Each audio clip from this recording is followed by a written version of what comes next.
Bismillahirrahmanirrahim.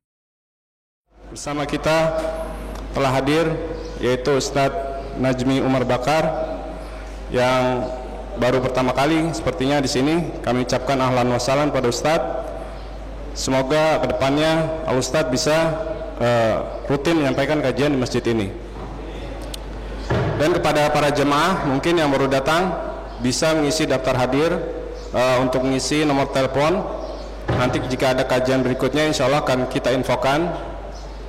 Kemudian tema kita pada hari ini yang kita sama-sama sudah ketahui yaitu tentang uququl walidain, yaitu tentang durhaka kepada orang tua.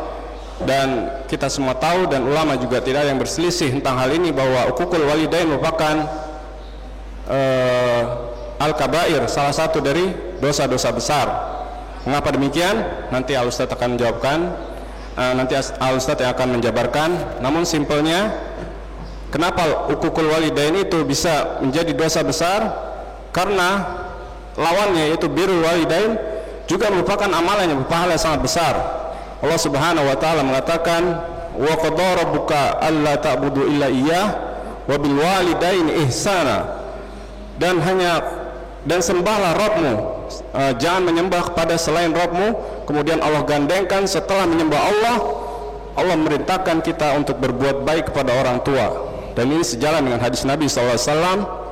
Ketika Nabi SAW ditanya, ayo amal afdal, amalan apa yang paling afdal? Kata Nabi SAW, salatu ala waktiha, salat tepat pada waktunya. Kemudian sumai, kemudian apa lagi? Birrul walidain, berbakti kepada kedua orang tua. Sumai, jihadu fisabilillah, jihad fisabilillah. Oleh karenanya, ya ini sedikit mukadimah dari saya. Nggak apa-apa Ustaz ya, sedikit mukadimah tentang bahayanya uququl walidain. Dan nanti setelah selesai kajian, bagi para jamaah yang ingin bertanya seputar tema atau di luar tema, kami persilahkan bisa langsung tanya pakai mic atau bisa ditulis pertanyaannya. Dan terakhir, untuk setelah tanya jawab nanti ada sedikit hadiah dari kami bagi yang bisa menjawab pertanyaan dari Ustadz. Tapi syaratnya jangan lihat catatan. Oke? Setuju? Kalau nggak ada yang bisa baru boleh lihat catatan. Ya mungkin itu saja dari kami. Pada Ustadz kami persilakan. Tafadhal maskur Ustadz. Assalamualaikum warahmatullahi wabarakatuh. Innal hamdalillah nahmaduhu wa nasta'inuhu wa nastaghfiruh wa na'udzu billahi min shururi anfusina wa min sayyiati a'malina.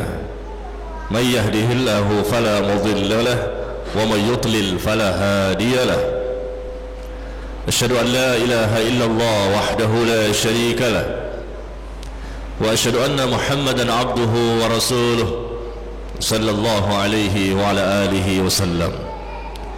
Ya ayyuhalladzina amanu taqullaha haqqa tuqatih wa la tamutunna illa wa antum muslimun. Amma ba'd. Kaum muslimin dan muslimat, ikhwan dan akhwat yang saya muliakan, kita bersyukur kepada Allah pada pagi hari ini kita diberikan kesempatan, diberikan kesehatan dan keluasan waktu serta nikmat lainnya untuk bisa hadir bersama-sama di masjid ini, di rumah Allah, dalam rangka untuk menuntut ilmu yang merupakan kewajiban bagi setiap muslim dan muslimah. Menuntut ilmu merupakan kewajiban sebagaimana Rasul sallallahu alaihi wasallam bersabda, talabul ilm faridah ala kulli muslim. Menuntut ilmu merupakan kewajiban bagi setiap muslim. Dan hari ini kita berusaha untuk mengamalkannya, mengamalkan salah satu perintah Allah dan Rasulullah sallallahu alaihi wasallam. Kita berharap pertemuan ini Allah catat sebagai amal saleh. Kita berharap pertemuan ini Allah jadikan sebagai pemberat timbangan kita pada hari kiamat nanti. Ikhwan dan akhwat, kaum muslimin dan muslimat yang saya muliakan, hari ini kita akan membahas satu tema yang sangat penting, yaitu tentang masihkah orang tuamu engkau durhakai? Kenapa kita berbicara tentang ini? Karena tidak sedikit dari kaum muslimin ternyata mereka tidak baik hubungannya dengan orang tuanya. Apakah mereka orang awam ataukah mereka yang sudah taklim, yang sudah ngaji, yang sudah mempelajari Islam? Ternyata fenomena di masyarakat tidak sedikit kita dengar, kita lihat, bahkan bisa jadi na'udzubillah ada di antara kita yang hubungannya tidak harmonis dengan kedua orang tuanya.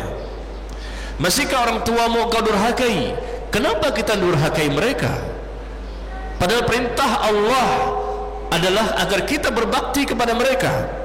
Dalam begitu banyak ayat, dalam begitu banyak hadis yang Allah dan Rasulnya telah menginformasikan kepada kita akan wajibnya setiap muslim dan muslimah untuk berbakti kepada kedua orang tuanya.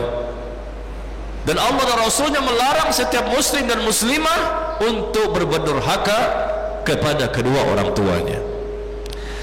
Di antara kita insya Allah sudah banyak mengetahui ayat dan hadis tentang masalah ini, dan barangkali permasalahan ini pun sudah sering dibahas di tempat yang lain. Tapi yang jadi masalah bukan hanya teori, tapi bagaimana prakteknya, bagaimana aplikasinya, penerapan hidup kita dalam sehari-hari, ya. Dan kita coba lihat terlebih dahulu bagaimana firman Allah tabaraka wa ta'ala dalam Al-Quran, perintah untuk berbakti kepada kedua orang tua. Wa wasainal insana biwalidaini ihsana. Dan Allah telah memerintahkan kepada kalian untuk berbuat baik kepada kedua orang tua. Hamalathu ummuhu kurha wa wada'athu kurha wa hamluhu wa fisaluhu 3 syahra. Allah perintahkan, kami perintahkan kepada manusia, bukan hanya kepada orang-orang yang beriman saja. Lihat, menarik ini ayat. Ada kalimat ya ayyuhalladzina amanu, ya ayyuhalladzina amanu, wahai orang-orang yang beriman. Jelas ditujukan kepada kita, orang-orang yang beriman, bukan kepada orang-orang yang berada di luar Islam. Tetapi ketika Allah menjelaskan perintah tentang berbakti kepada orang tua, ternyata Allah memanggil dengan kalimat wa wassainal insan. Kami perintahkan kepada manusia. Allah tidak mengatakan kami perintahkan kepada orang-orang yang beriman. Khusus untuk masalah tauhid, menyembah Allah, Allah memanggil ya ayuhan nas.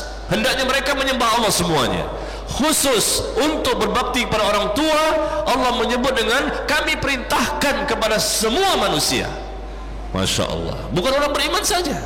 Berarti ini perintah yang agung, perintah yang luar biasa, perintah untuk bertauhid. Allah memanggil semua manusia. Perintah untuk berbakti pada orang tua, Allah memanggil semua manusia. Hamalathu ummuhu kurha wa wada'athu kurha. Ibunya telah mengandung dalam keadaan susah, lemah. Begitu juga ketika melahirkan dalam keadaan lemah dan susah. Dan subhanallah, peran orang tua sangat besar dalam hidup dan kehidupan kita, baik bapak maupun ibu yang kita miliki, baik mereka masih hidup ataupun yang sudah meninggal dunia. Tetap kita wajib untuk berbakti kepada mereka. Kenapa? Karena yang pertama perintah Allah. Yang kedua, kenapa kita berbakti kepada orang tua dan tidak boleh durhaka kepada mereka? Karena mereka lah sebab sehingga kita hadir ke alam dunia. Yang ketiga, kenapa kita berbakti kepada mereka dan tidak boleh durhaka kepada orang tua? Karena mereka telah memberikan begitu banyak kebaikan demi kebaikan kepada kita yang kita tidak bisa membalasnya sampai kapanpun. Siapapun di antara kita tidak akan bisa membalas kebaikan jasa yang telah diberikan oleh orang tua kepada kita, dari waktu, tenaga, fikiran, biaya, bahkan harta serta jiwa sekalipun. Luar biasa pengorbanan orang tua kepada kita yang tidak, sekali lagi, tidak bisa dibalas oleh siapapun. Bahkan Abdullah bin Umar, sahabat Nabi radhiyallahu anhu, suatu hari ditanya oleh seseorang yang menggendong ibunya, ya, seseorang yang menggendong ibunya dari Yaman menuju ke Mekah. Sampai di Mekah, ibunya pun digendong sambil dia tawaf mengelilingi Ka'bah.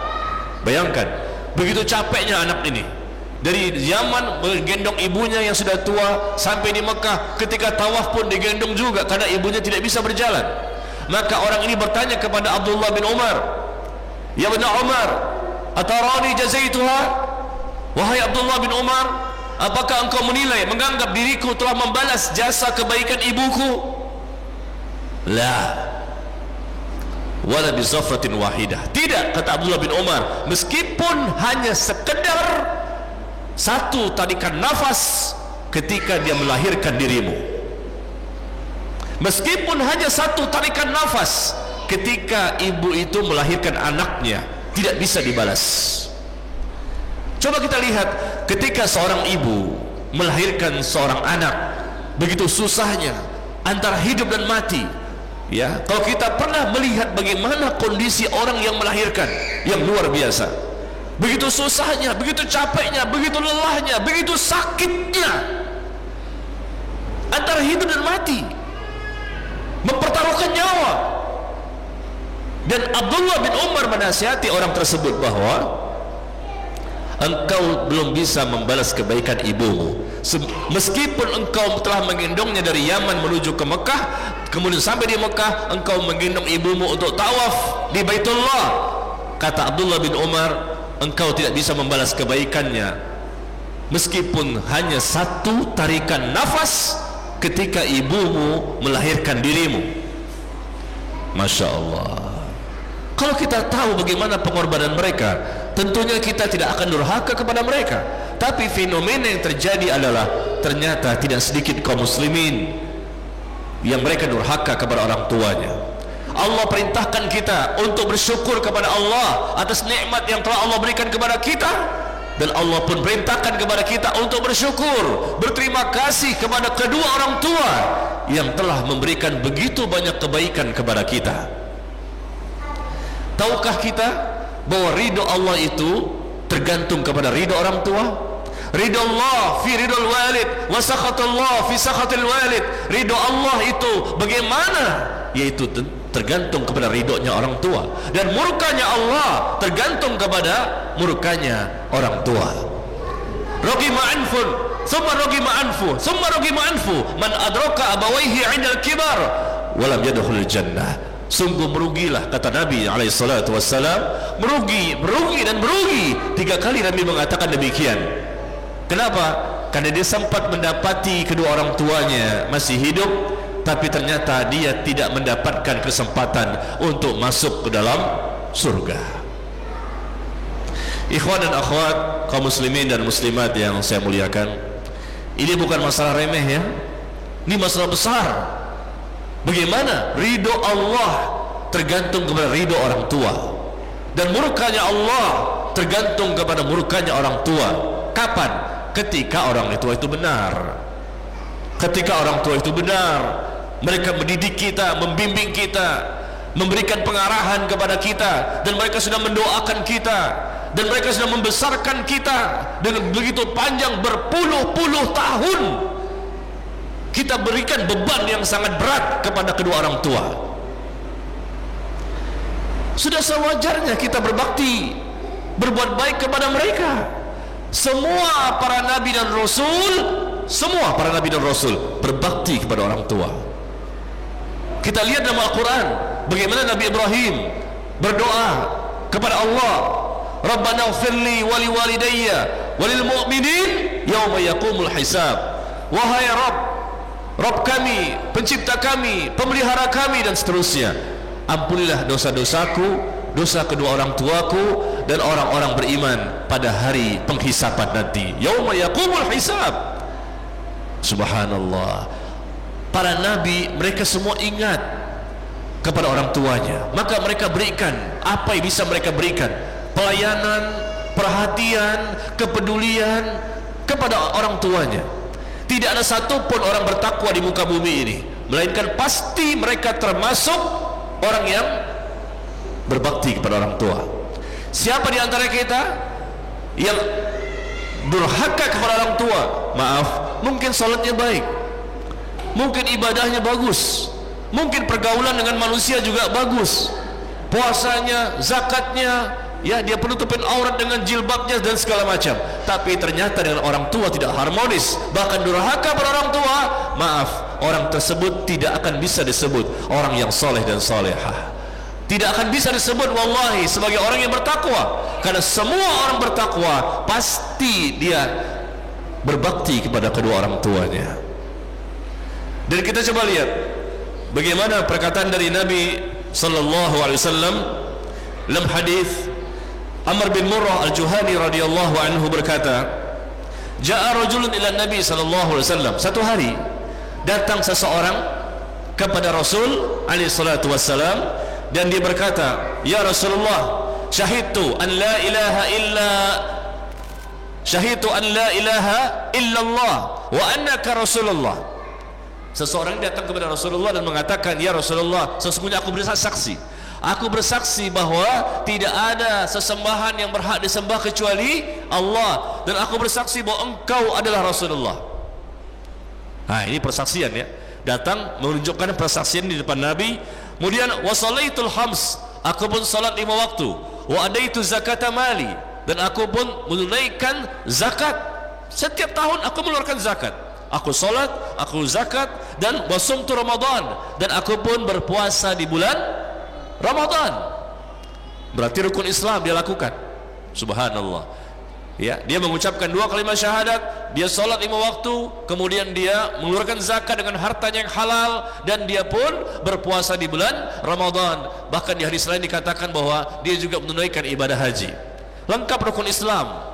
Ini pilar utama dalam Islam yang mesti dilakukan oleh setiap muslim dan muslimah. Dia lakukan semuanya. Maka kemudian Nabi SAW bersabda ketika mendengarkan perkataan orang tersebut, man mata ala hadha kana ma'an nabiyyin was-siddiqin wasyuhada yaumul qiyamah hakadha. Barang siapa yang melakukan perbuatan seperti itu, dia mengucapkan 2 kalimat syahadat dengan ikhlas, dengan benar, dengan ilmunya, dia melakukan ibadah salat 5 waktu dengan ikhlas, dengan benar, dengan ilmunya, kemudian dia melakukan zakat, dia berpuasa Ramadan, dia menunaikan ibadah haji, semua dia lakukan. Barang siapa mati dalam kondisi seperti itu, semua rukun Islam dia lakukan dengan benar, maka dia akan bersama dengan para nabi, para siddiqin, dan orang-orang yang mati syahid pada hari kiamat. Seperti ini Nabi mengajarkan hakadha ya, dia akan bersama dengan para nabi, orang-orang siddiqin, dan orang-orang yang mati syahid nanti pada hari kiamat. Seperti ini, dekat sekali berarti dia dengan para nabi dan rasul, didekatkan dan disamakan di surga yang sama. Kita tahu nabi dan rasul berada di surga apa? Surga apa namanya? Surga Firdaus ya. Di surga Firdaus itulah surga yang paling tertinggi dan teratas. Para nabi dan rasul, orang-orang saleh, orang-orang siddiqin, orang yang mati syahid, semuanya berada pada surga Firdaus. Dan orang itu ditempatkan pada surga Firdaus. Kenapa? Karena dia melakukan rukun Islam dengan benar. Kata Nabi, barang siapa mati dalam kondisi dia melakukan rukun Islam dengan benar, maka dia akan dikumpulkan bersama para nabi, para siddiqin, dan orang-orang yang mati syahid pada hari kiamat. Seperti ini, saking dekatnya mereka. Kemudian malam ya'aqqa walidayhi, selama orang tersebut tidak durhaka kepada orang tuanya. Selama orang tersebut tidak durhaka kepada orang tuanya, maka dia mendapatkan keistimewaan seperti itu. Ini dalam hadis yang dikeluarkan oleh Imam Ahmad, At-Tabrani, Ibnu Khuzaimah, dan Ibnu Hibban dari sahabat Amr bin Murrah al-Juhani. Bayangkan, orang yang berbuat baik kepada orang tua, kata Nabi, semua rukun Islam dia lakukan dengan benar, ikhlas, dan sesuai tuntunan, maka dia akan bersama para nabi di surga Firdaus. Tetapi meskipun seluruh rukun Islam dia lakukan dengan ikhlas dan benar sesuai tuntunan Nabi SAW, tapi dia tidak akan mendapatkan keistimewaan berkumpul bersama para nabi di surga Firdaus. Kapan? Ketika dia durhaka kepada kedua orang tua. Kemudian ikhwan dan akhwat sekalian, Rasul juga bersabda dalam hadis yang lain, hadis yang sangat menakutkan bagi setiap orang-orang beriman. Hadis yang sangat menakutkan bagi orang-orang yang beriman kalau mereka berani durhaka sama orang tuanya. Nabi SAW bersabda, "Thalathatun la yaqbalullahu azza wa jalla minhum sarfan wal adla." Ada 3 golongan manusia yang mana Allah tidak akan menerima amal mereka. Nanti pada hari kiamat Allah nggak akan terima amal mereka. Amal yang fardu, amal yang sunnah, semuanya nggak diterima oleh Allah pada hari kiamat. Siapakah mereka? Kita capek-capek ya, ibadah, solat, ibadah ini, ibadah itu, taklim, kita ngejar pahala, tapi pada hari kiamat kata Rasul, orang tersebut ibadah yang wajib maupun ibadah yang sunnah tidak akan diterima. Siapa mereka? Yang pertama kata Nabi alaihissalatu wassalam, aqun wa mannan wa mukadzibun biqadar. 3 golongan manusia ini. Yang pertama kata Nabi, yaitu orang yang durhaka kepada kedua orang tua. Orang yang durhaka pada orang tua. Yang kedua, seseorang yang suka mengungkit-ungkit pemberiannya kepada orang lain. Kebaikan-kebaikan yang telah dia berikan pada orang lain, dia ungkit-ungkit. Kalau bukan saya, dia nggak akan bisa seperti itu. Saya yang berjasa kepadanya, mengungkit-ungkit kebaikan. Subhanallah. Pertama, durhaka sama orang tua. Yang kedua, orang yang suka mengungkit-ungkit kebaikannya pada orang lain. Yang ketiga, seseorang yang mendustakan takdir. Kata Nabi alaihissalatu wassalam, "Thalathatun la yaqbalullahu azza wa jalla minhum sarfan wala adla." 3 golongan manusia yang nanti pada hari kiamat Allah tidak akan menerima amal yang mereka lakukan, yang fardu maupun yang sunnah. Na'udzubillah. Apakah kita termasuk di dalamnya? Pertama, durhaka sama orang tua. Rasul sebutkan durhaka sama orang tua, gak diterima amal. Kita tahu amal itu yang menjadi terhapus seluruhnya adalah perbuatan syirik, dosa syirik. Allah mengatakan, walau asyraku lahabita anhum ma kanu ya'malun. Seandainya mereka melakukan perbuatan dosa syirik, niscaya terhapuslah seluruh amal yang pernah mereka lakukan selama di dunia. Dosa syirik terhapus. Bahkan diperlihatkan nanti di hari kiamat semua amal-amal yang saleh yang dilakukan oleh seseorang tapi gak bermanfaat. Semua amal saleh tersebut akan dijadikan bagaikan debu yang berterbangan. Wa qadimna ila ma 'amilu min 'amalin faj'alnahu haba'an manthura. Dan kami perlihatkan amal-amal soleh yang telah mereka lakukan selama di dunia, dan nanti di akhirat Allah jadikan seluruh amal soleh itu bagaikan debu yang berterbangan. Kenapa? Perbuatan dosa syirik. Tapi di sini ternyata Nabi juga menjelaskan ada perbuatan dosa lain yang sangat membahayakan. Memang tidak dikatakan dia kafir, tidak dikatakan dia keluar dari Islam, tetapi ini sangat berbahaya. Amal yang fardu, amal yang sunnah tidak diterima. Ketika mereka durhaka kepada orang tua, ketika mereka suka mengungkit-ungkit pemberian kebaikan yang telah mereka berikan pada orang lain. Yang ketiga, seseorang yang mendustakan takdir. Apakah ketika kita sudah mendengarkan hadis tersebut lalu kita masih ingin durhaka kepada orang tua kita? Nauzubillah min dzalik. Masihkah orang tuamu engkau durhakai? Apa bentuknya? Seseorang yang durhaka kepada orang tua, terkadang mereka tidak tahu kalau itu bentuk kedurhakaan. Dengarkan ikhwan dan akhwat, kita coba berikan contoh-contoh kedurhakaan. Perilaku durhaka anak kepada orang tua tidak hanya terbatas dalam perilaku fisik, namun juga berkaitan tentang perkataan sang anak.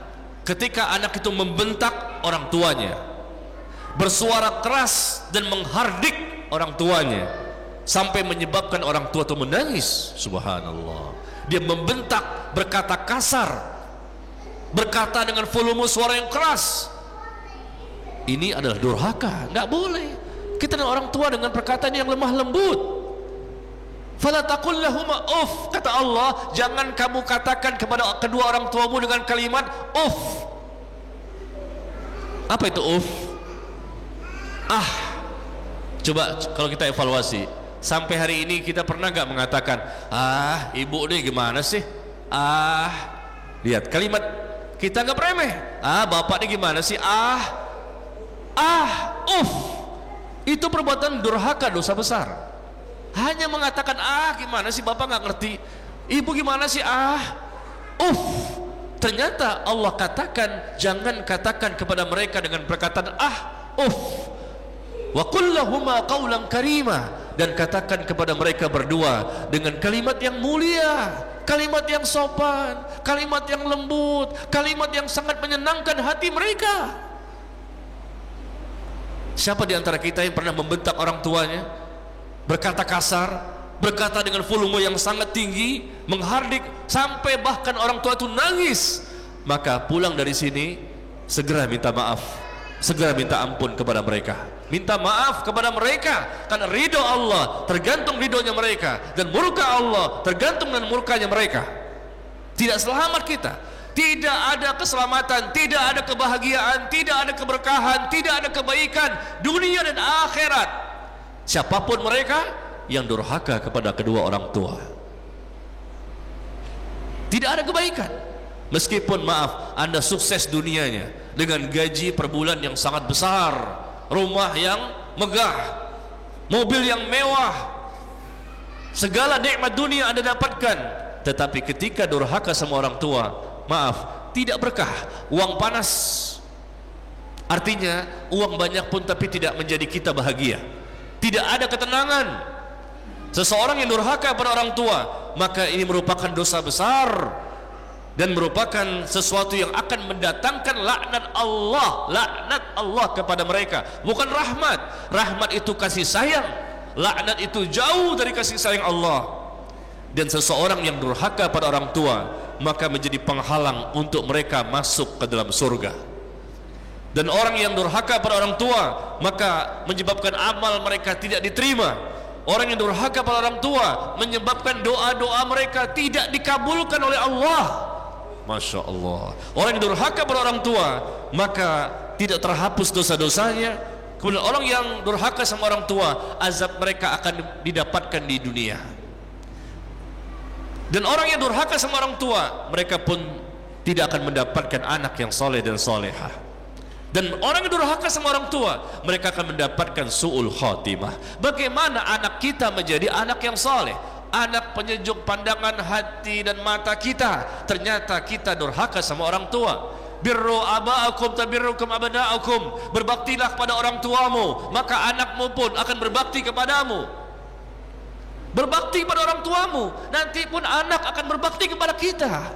Kalau sekarang kita punya anak bandel, nakal, susah diatur, coba lihat kenapa bisa seperti itu. Bisa jadi sebab terbesar adalah kita dengan orang tua juga seperti itu, tidak harmonis, selalu bertengkar, selalu dengan hubungan yang tidak baik. Dan ini coba dievaluasi. Ini berdampak kepada diri kita, bahkan kepada cucu anak cucu kita, gara-gara seseorang durhaka kepada kedua orang tuanya. Na'udzubillah min dzalik. Kemudian yang lain, bentuk kedurhakaan, cara memandang seorang anak yang bermuka masam, sinis, dan cemberut, serta meremehkan dan merendahkan kedua orang tua. Ini termasuk perbuatan durhaka. Memandang dengan tajam sekali, suara tidak keluar, tapi pandangan mata dengan tajam dan sinis, dan mukanya cemberut ketika mereka berbicara dengan orang tua. Pandangan yang tajam, meremehkan, merendahkan, melecehkan orang tua. Allahu Akbar, na'udzubillah. Pada waktu itu mereka anggap tidak masalah, tapi lihat setelah itu, kenapa? Karena ada 3 dosa, kata Nabi SAW, 3 dosa yang Allah tidak akan tunda balasannya, hukumannya di akhirat, tapi di dunia akan segera diberikan. Dosa-dosa yang lain bisa jadi Allah berikan balasan di dunia. Dosa-dosa yang lain bisa jadi Allah berikan balasan di dunia, atau tidak Allah berikan balasan di dunia, sekaligus mereka dapatkan balasan nanti di akhirat. Dan alam kubur merupakan pintu pertama alam akhirat. Tapi ada 3 dosa, kata Nabi SAW, di mana 3 dosa ini kalau dilakukan oleh seseorang, maka Allah akan segerakan balasan hukumannya di dunia, tidak menunggu nanti di alam kubur lagi. Yang pertama kata Nabi adalah seseorang yang al-baghyu, seseorang yang zalim, perbuatan zalim, zalim kepada Allah dan zalim kepada makhluk. Siapa saja yang berbuat zalim, maka mereka akan mendapatkan balasan segera di dunia. Mungkin hari itu juga, mungkin besok, mungkin minggu depan, mungkin bulan depan, mungkin tahun depan. Mungkin orang itu sudah lupa dulu dia pernah berbuat zalim kepada manusia. Tapi ingat, sebelum dia mati, Allah akan balas perbuatan mereka. Pertama, perbuatan zalim, ya, zalim kepada manusia dengan hartanya kita ambil, zalim kepada manusia dengan kehormatannya, zalim kepada manusia dengan jiwanya kita pukul, kita anggap kita menang, kita pukul dia, kita jatuhkan dia, kita lecehkan, kita hina dia, kita ambil hartanya, kita merasa bahagia. Lihat, tanpa dia berdoa, Allah akan berikan balasan di dunia sebelum orang itu meninggal dunia. Zalim yang pertama. Yang kedua, kata Nabi SAW, uququl walidain, orang yang durhaka kepada orang tua. Yang ketiga, seseorang yang memutuskan tali silaturahim. Seseorang yang memutuskan tali silaturahim.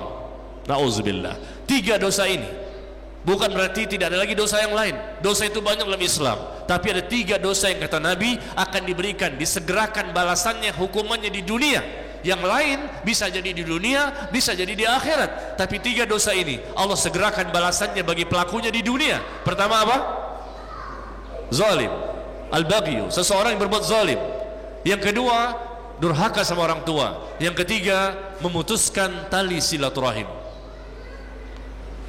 Banyak kita lihat di masyarakat, ikhwan dan akhwat sekalian, banyak kita lihat di masyarakat, mereka-mereka yang melakukan perbuatan durhaka sama orang tua. Lihat, mereka mungkin kaya raya, mereka tidak senang dengan orang tuanya, bahkan mereka mencaci maki orang tuanya. Orang tua sudah sangat lemah, sudah sangat tua, tapi tidak diperlakukan dengan perbuatan yang mulia. Lihat bagaimana hidup orang anak tersebut.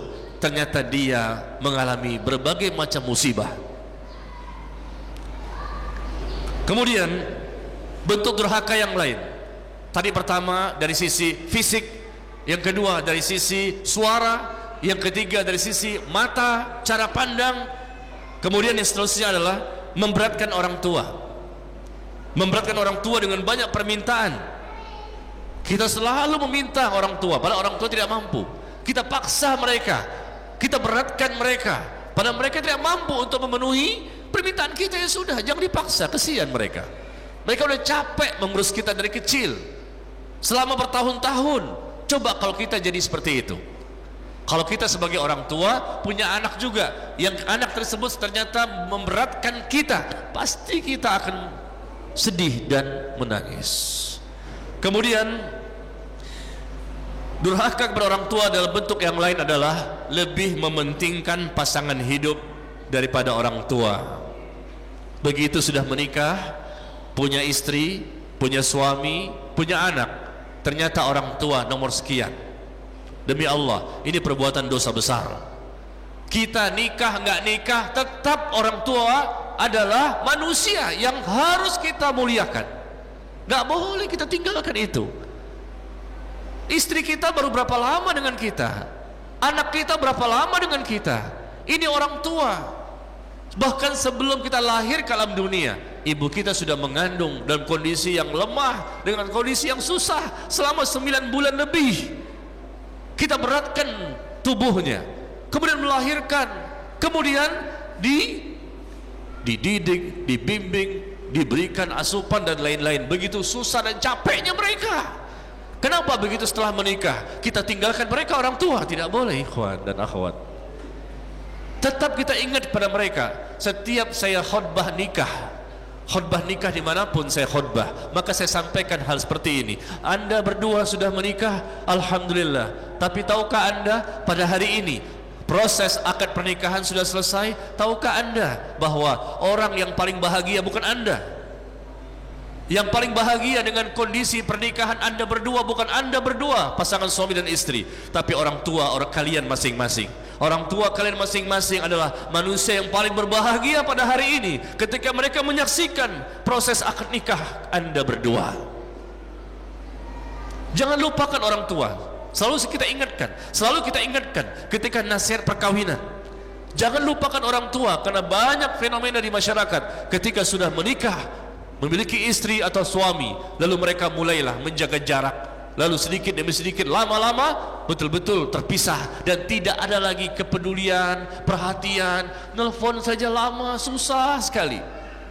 Padahal orang tua, coba kalau kita jadi orang tua, kita punya anak, telepon mungkin jaraknya jauh, oke, paling tidak telepon. Di telepon orang tua tuh sangat bahagia.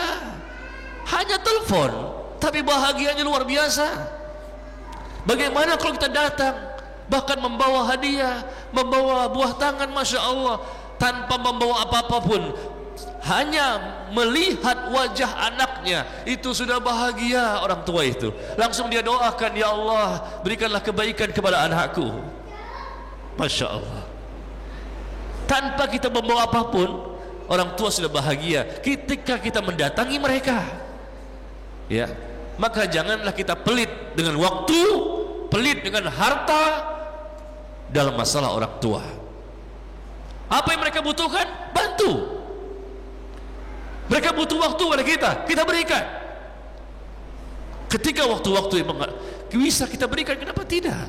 Untuk anak kita bisa sisihkan waktu, untuk istri dan suami kita bisa sisihkan waktu. Kenapa untuk orang tua tidak? Para orang tua itulah yang paling lebih pantas untuk kita berikan perlakuan yang terbaik. Manusia yang paling pantas untuk kita berikan perlakuan yang terbaik yaitu orang tua kita. Bahkan Nabi SAW bersabda ketika seorang laki-laki datang kepada beliau dan bertanya, ya Rasulullah, man ahakun nas bi husni sahabati, siapakah ya Rasulullah manusia yang paling pantas untuk aku perlakukan secara baik, yang terbaik? Siapa? Ummuk, ibumu. Thumma man? Qala ummuk, ibumu. Siapa lagi? Ibumu. 3 kali Rasul mengatakan ibumu, ibumu, ibumu. Yang ketiga yang keempat Rasul baru mengatakan thumma abuk, baru bapakmu. Bayangkan 3 kali Rasul mengatakan ibumu, ibumu dan ibumu. Luar biasa, karena pengorbanan ibu memang lebih banyak dibandingkan pengorbanan seorang bapak. Kita pengen sukses dunia, kita pengen bahagia, ketenangan, berhasil, beruntung, maka jangan kita lupakan peran orang tua. Biasanya orang-orang yang sudah berhasil, ya, katanya jadi orang. Dulu belum jadi orang, sekarang udah jadi orang. Ya, sudah berhasil, lalu mereka pun lupa pada orang tua. Kalaupun mereka ingat,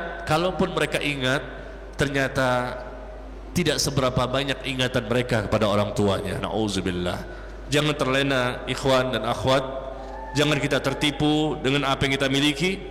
Semuanya itu tidak ada artinya kalau seandainya kita durhaka kepada kedua orang tua, bahkan sampai menyebabkan mereka menangis. Ada seorang laki-laki datang kepada Nabi dengan mengatakan, ji'tu ubayyi'uka bil hijrah. Ya Rasulullah, aku datang kepadamu dalam rangka untuk berhijrah dari Mekah ke Madinah. Aku datang kepadamu dalam rangka untuk berhijrah. Wa taraktu abawai ya bakian, tapi aku tinggalkan kedua orang tuaku dalam keadaan menangis. Aku datang kepadamu untuk berhijrah, tapi aku tinggalkan kedua orang tuaku dalam keadaan menangis. Apa kata Nabi? Irji' ilaihima, kembalilah kamu kepada kedua orang tuamu. Jadikan kedua orang tuamu tertawa sebagaimana engkau telah menjadikan kedua orang tuamu menangis. Berhijrah amal yang sangat besar, pahalanya besar, tapi Rasul tetap memerintahkan kepadanya untuk kembali, karena dia ternyata telah menyebabkan orang tuanya menangis. Maka kita jangan membuat orang tua menangis, sedih dengan tindakannya kita yang tidak dia sukai. Ini merupakan perbuatan dosa besar. Berhati-hatilah seseorang yang telah melakukan perbuatan seperti itu. Kemudian bentuk durhaka yang lain seorang anak kepada orang tua adalah meninggalkan orang tua ketika di masa tua, di mana pada waktu itu dia sangat membutuhkan anaknya. Pada waktu tua, umumnya orang tua itu sangat membutuhkan anaknya. Dia butuh pertolongan, apa saja, mungkin tenaga, waktu, biaya dan lain-lain. Maka kesempatan kita untuk memberikan balasan, meskipun balasan yang kita berikan tidak seberapa. Saya punya kisah. Suatu hari saya menyampaikan khutbah Jumat di daerah Jakarta di satu gedung perkantoran, dan saya sampaikan tentang tema ini, masihkah orang tuamu engkau durhakai? Dalam khutbah Jumat saya sampaikan tema ini. Saya sampaikan sebagaimana yang tadi saya sampaikan. Saya sampaikan hadisnya, saya sampaikan ayatnya, bagaimana peran kita, kewajiban kita kepada orang tua. Setelah selesai khutbah Jumat, kita sholat berjamaah. Setelah selesai sholat, tiba-tiba datanglah seseorang kepada saya dan mengatakan, Pak Ustadz, hari ini adalah hari pertama saya bekerja di kantor ini. Oh iya, ini hari pertama saya bekerja di kantor ini, dan saya merasa takut dengan apa yang Pak Ustadz sampaikan tadi tentang durhaka kepada orang tua. Kenapa? Saya katakan, hari ini hari pertama saya kerja di kantor ini, tapi di rumah saya tinggalkan orang tua sendirian. Tidak ada yang menjaga dia, tidak ada yang melihat bagaimana orang tua di rumah. Saya tinggalkan sendirian. Kenapa? Saya katakan, apakah anaknya tidak ada yang lain? Ada. Orang tua saya memiliki anak 5, dan saya anak nomor 4. Anak nomor 1, 2, 3, dan 5 tidak ada perhatian dan tidak mau membantu orang tuanya. Mereka nafsi-nafsi, hidup sendiri-sendiri dengan keluarganya masing-masing. Tinggal saya, anak keempat, yang selama ini selalu mendatangi rumah orang tua saya. Saya sudah menikah, punya istri, punya anak, dan jarak tempat tinggal saya dengan orang tua saya dekat. Maka saya sering mendatangi setiap pagi, siang, sore, dan malam. Selalu saya standby di rumah orang tua saya untuk mengurus orang tua saya. Masya Allah, hari ini adalah hari pertama saya bekerja. Gara-gara saya bekerja, akibatnya saya tidak bisa untuk melihat, memonitor orang tua saya di rumah, karena saya bisa pulang malam. Yang biasanya saya bisa melihat langsung pagi, siang, sore, dan malam. Saya memandikan orang tua saya memberikan makan orang tua saya. Masya Allah. Saya tanya berapa usia ibunya, ternyata ya, bapaknya sudah meninggal. Ibunya yang dia suapi, yang dia mandikan, yang dia cebok, 86 tahun. 86 tahun ibu ini, yang dia urus setiap hari, pagi, siang, sore, malam, selama bertahun-tahun sendirian. 4 anak yang lain tidak mau mengurus ibunya. Dan itu hari pertama dia bekerja di kantor tersebut ketika saya menyampaikan khutbah. Dan dia takut kalau dia termasuk anak yang durhaka dan mendapatkan ancaman dari Allah, karena dia tinggalkan ibunya di rumah sendirian, yang biasanya dia mandikan, dia cebok, dia kasih makan. Ternyata hari itu hari pertama dia bekerja, mendengarkan pas khutbah Jumat tentang durhaka sama orang tua. Lalu dia mengatakan, Pak Ustadz, kalau memang menurut Pak Ustadz saya durhaka sama orang tua karena saya meninggalkan ibu di rumah, maka saat ini juga saya berhenti bekerja. Sehari ini juga saya berhenti bekerja, mendingan saya di rumah. Kalau memang ini termasuk bentuk kedurhakaan yang mengundang murka Allah. Masya Allah. Itu hari pertama dia bekerja. Dia punya istri, punya anak. Wajar kalau dia bekerja, mencari nafkah. Sudah sekian lama dia tinggalkan pekerjaannya demi untuk mengurus ibunya. Tapi karena dia dituntut oleh keadaan, kondisi untuk cari nafkah, terpaksa dia mulai bekerja. Dan itu hari pertama. Kalau Pak Ustadz mengatakan bahwa saya meninggalkan orang tua di rumah termasuk bentuk kedurhakaan, maka hari ini juga saya berhenti bekerja. Lebih baik saya di rumah dan setiap saat bisa mengurus dan bisa melihat orang tua saya yang sudah berumur 86 tahun. Masya Allah. Saya kaget, di Jakarta masih ada anak seperti itu. Bukan masalah duit yang dikasih, tapi ini masalahnya dimandikan ibunya, disuapi pelan-pelan, sopan, begitu lembutnya dia berkata. Dia mengatakan seperti itu kepada saya. Mandinya, makannya, bahkan buang air kecil, buang air besar, dia bahkan digendong ibunya ke kamar mandi. Digendong ibunya itu karena sudah 86 tahun, sudah lemah. Masya Allah, bertahun-tahun dia mengerjakan itu. Sampai-sampai istri dan anaknya pun terbengkalai.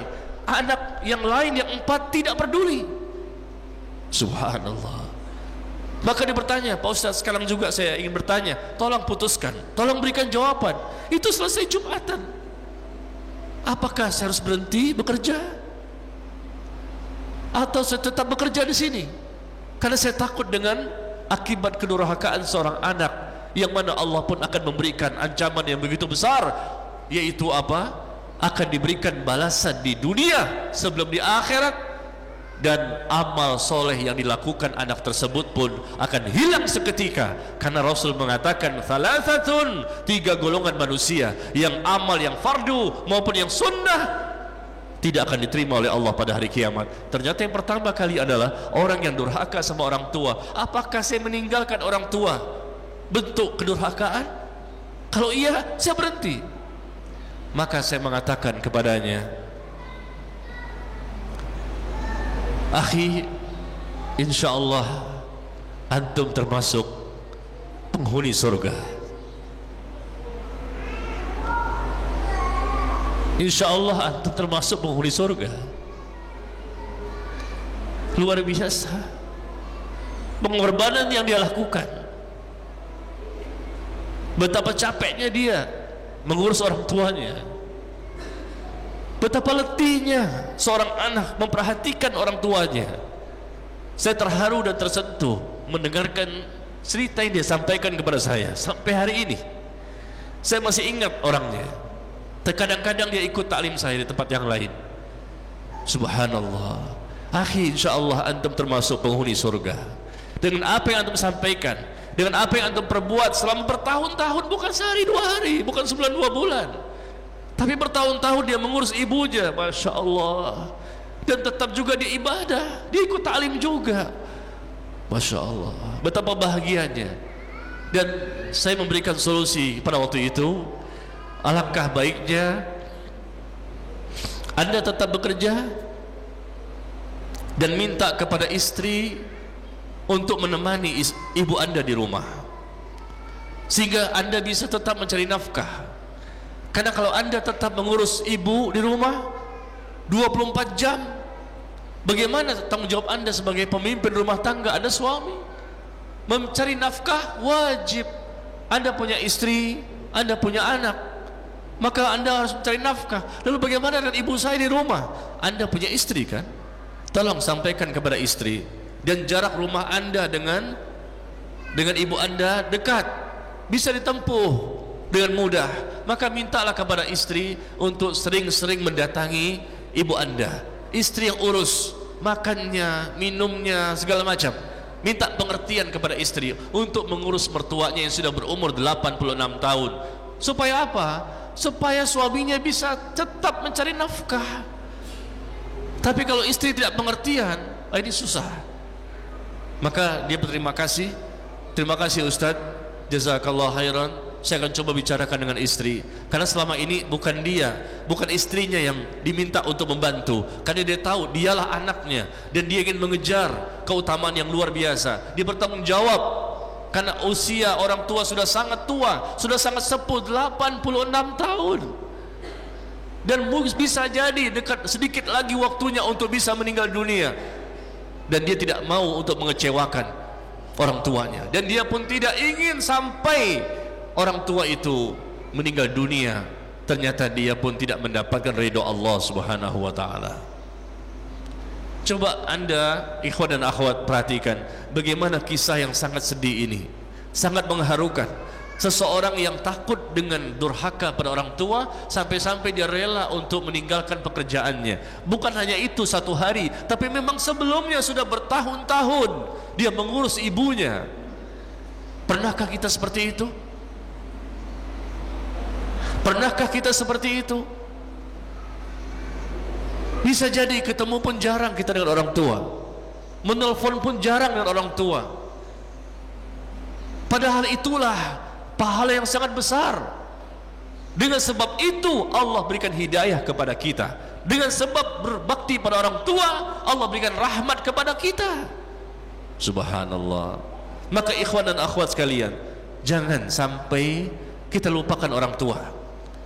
Jangan sampai kita lupakan orang tua kita yang telah banyak jasanya kepada kita, lalu kita tergiur dengan dunia, kita tergiur dengan harta, kita lupakan mereka. Alangkah tertipunya orang seperti itu. Sekali lagi, Anda sudah belajar Islam dan Anda sudah belajar tentang sunnah Nabi sallallahu alaihi wasallam.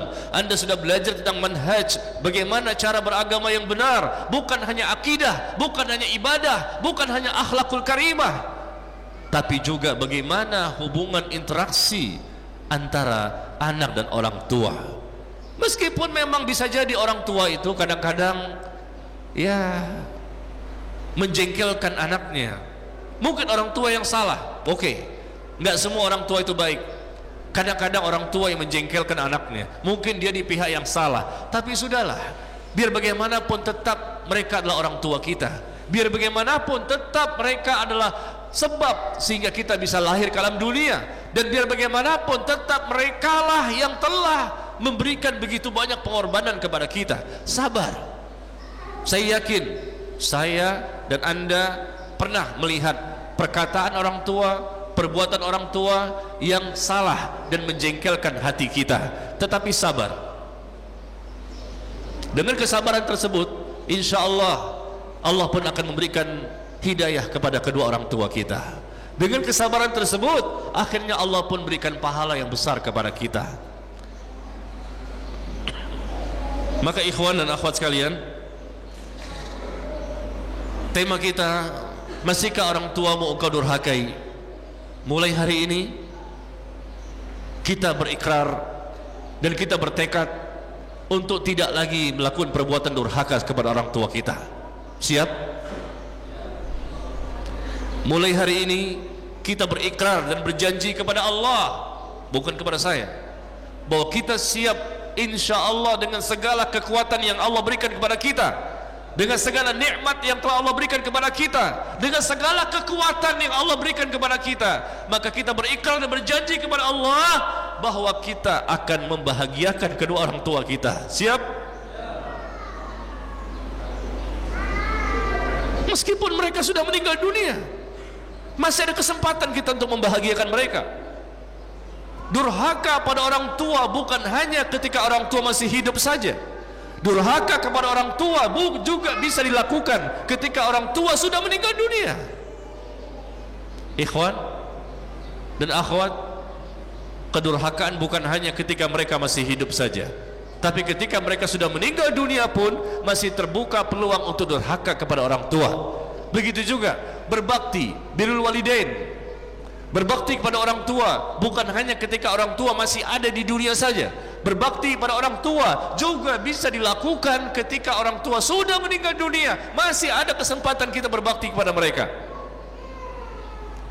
Berbakti kepada orang tua yang sudah meninggal dunia bisa kita jelaskan secara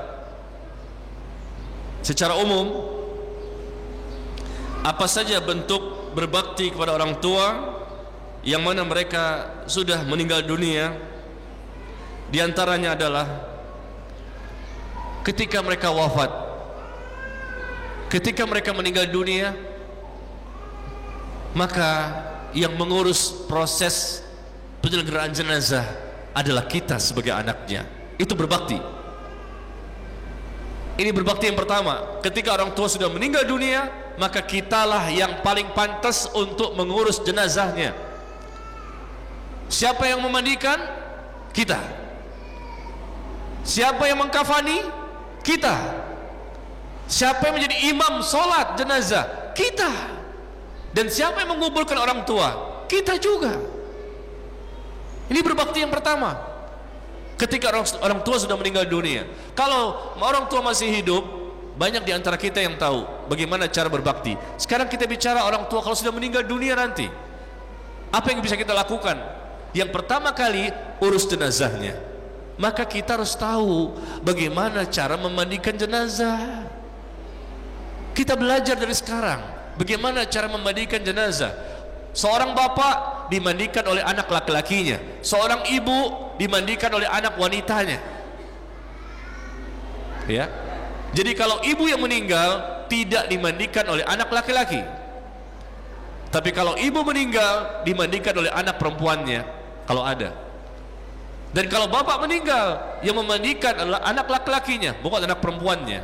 Ini kesempatan kita untuk berbakti, mumpung jasadnya, tubuhnya masih ada di depan kita. Pelajari bagaimana memandikan mayit. Dan kita mempelajari itu bukan dalam rangka untuk membuka iklan, memandikan orang semuanya, tidak. Tapi khusus untuk orang-orang yang kita cintai. Ketika orang tua, saya yang memandikan. Ketika istri, saya yang memandikan. Ketika suami, saya yang memandikan. Ketika anak, saya yang memandikan. Itu berilmu kita bagaimana memandikan, bagaimana mengkafani mayit. Orang tua, Masya Allah, yang kita cintai, yang kita sayangi seumur hidup, lalu kita gosok badannya, kita perlakukan dengan lemah lembut, kita kafani mereka dengan kafan yang betul-betul kita hormati mereka dengan proses yang sangat sopan. Lalu kita letakkan jenazahnya di hadapan kiblat, lalu kita juga yang menjadi imam. Kita bertakbir Allahu Akbar, kita salat jenazah, memimpin jamaah di belakang kita. Kita sebagai anaknya, jangan kasih orang lain, kita anaknya, kita memimpin salat. Memang orang lain bisa melakukan, tapi kita anaknya yang lebih pantas, lebih berhak untuk menjadi imam. Pelajari itu. Kalau di antara kita barangkali, maaf, di antara kita ada orang tua kita yang belum meninggal dunia, maka kesempatan kita untuk belajar. Jangan sampai terlambat. Orang tua sudah meninggal, kita nggak tahu apa-apa. Memandikan nggak bisa, mengkafani nggak bisa, jadi imam pun tidak bisa, bahkan jadi makmum pun tidak bisa. Allahu Akbar, musibah besar. Kenapa saya katakan menjadi makmum nggak bisa? Menjadi makmum mungkin bisa Pak Ustadz. Tidak semua orang bisa jadi makmum. Buktinya apa? Tidak hafal bagaimana doa kepada jenazah. Allahumma ighfir lahu warhamhu wa'afihi wa'fu anhu dan seterusnya. Enggak semua mereka hafal. Kalau kita pengen bukti jujur, di mana-mana banyak. Saya pernah tes masalah ini. Berapa orang yang bisa jawab, tapi sebagian besar tidak hafal doa untuk jenazah ketika sholat jenazah. Dan ini terjadi. Maka yang langkah pertama kita lakukan adalah kita mencoba untuk memandikan, mengkafani, mensolatkan dan menguburkan jenazah kedua orang tua kita. Yang kedua, berbakti kepada mereka dengan cara membayarkan hutang-hutangnya. Kalau seandainya kita tahu dan kita punya rezeki, maka bayarkan hutang-hutang orang tua tersebut. Ini untuk meringankan beban di alam kubur, untuk meringankan beban orang tua ketika mereka sudah berada di alam kubur. Kewajiban anaklah untuk membayarkan hutang-hutang orang tua kalau ada. Yang ketiga, ya tentunya mendoakan mereka agar mereka diampuni dosa-dosanya. Sering-sering berdoa. Bahkan Sufyan Ats-Tsauri, ulama besar di zaman tabi'in, Amirul Mukminin fil hadis, pemimpin orang-orang beriman dalam ilmu hadis, Amirul Mukminin Sufyan Ats-Tsauri rahimahullah mengatakan, tanda-tanda berbaktinya seorang anak kepada orang tua adalah dia akan mendoakan orang tuanya paling tidak 5 kali sehari. Setiap selesai salat fardu, subuh, zuhur, asar, maghrib dan isya, dia mendoakan orang tuanya paling tidak 5 kali sehari. Itu bentuk berbaktinya seorang anak kepada orang tua, baik orang tua itu masih hidup ataupun sudah meninggal dunia, paling tidak 5 kali sehari kata beliau. Kemudian doakan orang tua agar diampuni dosa-dosanya, doakan orang tua agar mendapatkan nikmat kubur, dan doakan orang tua agar terhindar dari siksa kubur. Kemudian laksanakan wasiatnya. Barangkali orang tua punya wasiat, punya janji-janji, maka laksanakan janji yang orang tua pernah ucapkan waktu masih hidup. Selama itu tidak menyelisihi syariat, maka kita bisa lakukan. Laksanakan wasiatnya jika ada wasiat. Kemudian bersedekah untuknya. Kita bersedekah dengan niat untuk orang tua yang sudah meninggal dunia. Maka kata Nabi sampai, karena pernah ada seseorang datang kepada Nabi, ya Rasulullah, sesungguhnya ibuku sudah meninggal dunia, apakah kalau aku bersedekah untuknya maka akan sampai pahalanya? Kata Nabi, sampai. Maka kita bisa bersedekah dengan niat untuk orang tua kita, atau mungkin menghajikannya. barangkali dia belum pernah pergi haji dan kita sudah pernah berhaji, atau mengumrohkannya, barangkali kita sudah pernah umroh tapi orang tua belum pernah umroh, maka kita bisa mengumrohkannya, dan seterusnya. Banyak sekali yang bisa kita lakukan dalam rangka untuk berbakti kepada orang tua, ya. Demikian ikhwan dan akhwat sekalian, beberapa hal yang mesti kita pahami tentang tema ini. Masihkah orang tuamu engkau durhakai? Maka mulai hari ini insyaallah, setelah kita mendengarkan beberapa ayat Al-Quran dan mendengarkan beberapa hadis dari Nabi sallallahu alaihi wasallam, kita berharap kita semakin berhati-hati terhadap orang tua. Kita pun semakin semangat, termotivasi untuk semakin, ya, memperbaiki hubungan kita dengan orang tua kita. Dan semoga Allah menguatkan iman kita, ilmu kita, dan amal kita. Dan Allah semakin menjadikan kita termasuk orang-orang yang saleh dan salehah, yang selalu perhatian, yang selalu peduli, yang selalu berusaha untuk berbakti kepada orang tuanya. Barangkali itu yang bisa saya sampaikan.